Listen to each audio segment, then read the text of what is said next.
2,600 empty student desks with a school district population across the north of Okanagan of under 6,000 students.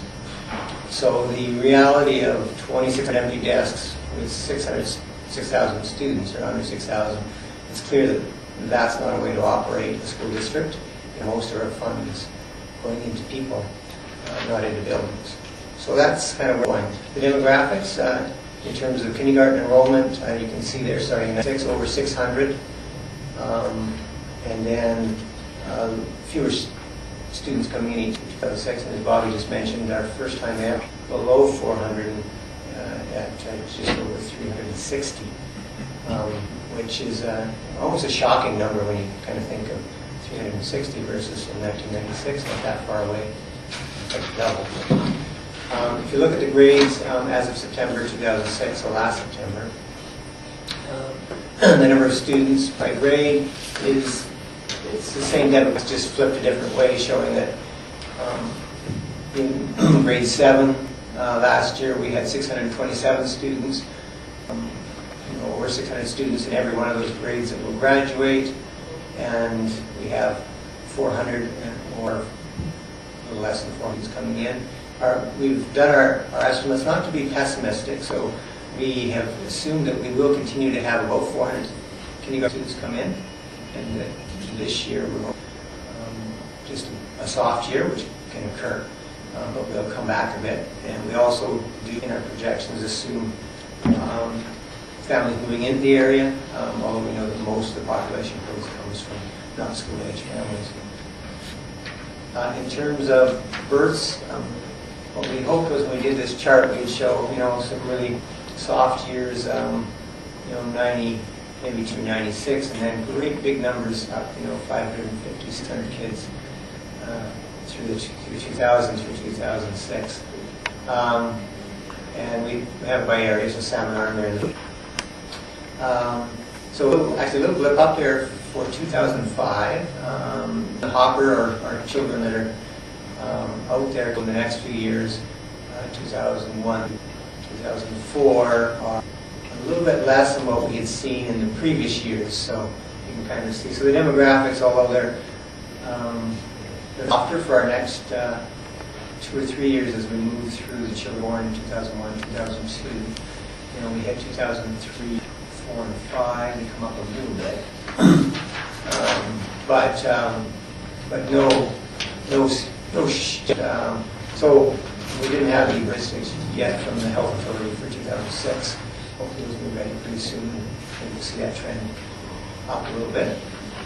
So in terms of enrollment, when you roll together students who graduate, children come born, and the best numbers that we have last September is information. You can see declining enrollment to about 2012-13. It starts to flatten out. 2015, it's either flat or potentially we now kind of reached a lower level, and then maybe some small increase, and then again it's there by Salmon Arm. So what's the demographics that are currently hitting the schools are the elementaries have already, for the most part, flattened out, and there's a fair bit of vacancies in elementaries right now. The secondary schools that have never seen declining enrollment are seeing both this year and the next few years. So that's where the students in the grades 8 through 12, as they graduate out, they're being replaced by 150 less elementary students moving up. In terms of maybe flip to the back one, and the back one. Let's show the system. Oh, sorry. If you could go to the forward, yeah, go forward and back one. So just, actually this works because it also has seminars as a community. So just kind of where did it pull those numbers about being 1,600 students. So on the bottom is the cumulative change for 2006. We're saying, so there's a minus 1,600 students. And the way we get that is comparing to in 1997, where we had almost 8,700 students in total. Now, a year ago we had 7,100. And that's where the 1,600 comes. And it's also interesting, in 1997, the school district capacity, although this is already adjusted for closing Seminar Elementary and South Canoe. So even with those two schools out, our school capacity was 8653, so sorry, now I'm the bean counter number thing. Our school capacity was 8,600 students. We had, and then in 1997 we had 8,600 students. Now, even as I said, with having those canoes out closed, even though the students were around, so we now have empty student spaces. 2006 was 1,600. By 2020, 500. So the numbers aren't slowing down in terms of our excess student desks or excess capacity. Again, even though you will continue to approve city, and it's just you can't undo those demographics, unfortunately. You do all the good things for the community. The school district will struggle in terms of enrollment. And then 2,700 by 2015. So for Salmon Arm, currently 3,300 students with a capacity of 37, so 350 vacant spots by desks, and by 2015 over 800. So the school district gave notice that it's going to work on this issue, but it's not a short-term issue. Requires long-term planning, not popular planning. To do that, and it will likely bridge multi-boards in terms of council. This board will work on a plan, and it will be the next board that will have to ratify the plan or approve plans that are considered and developed even at this point. So there are elections next November, so it's an ongoing process, and there will be a lot of public discussion. Your Worship, councillors came here first for, and second because with dilemmas.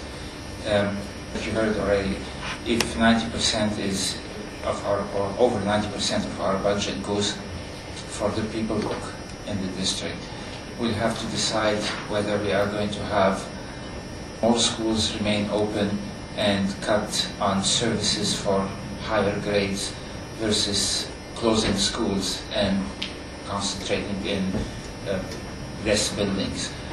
And there are drawbacks on both sides. If we close schools, the kids are bussed away.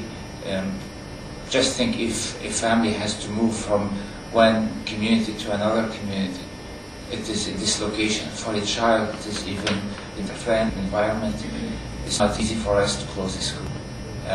On the other hand, if we don't give the proper services, proper instruction, and other enough choices, then the quality of education is going to drop down. I'm not here to ask you to solve our problems. Where I can see you can play a role as much as possible is to make Salmon Arm friendly for kids. So, in how many kids are here, and we can make it attractive for communities to move here. We heard over and over again, let's say in the health industry, that people are willing to put up with less than optimal services, provided it's given to them close to home. It goes the same in education. People are willing to have things close to home. If it is good quality, it's even more. Maybe we can attract more families because we give good quality education, and maybe the families that comes here will stay because it's a friendly to the kids. Thank you. Thank you. I just had one question. Your enrollment has dropped maybe about 20% in the last 10 years. How is staffing dropped 20% as well in those 10 years?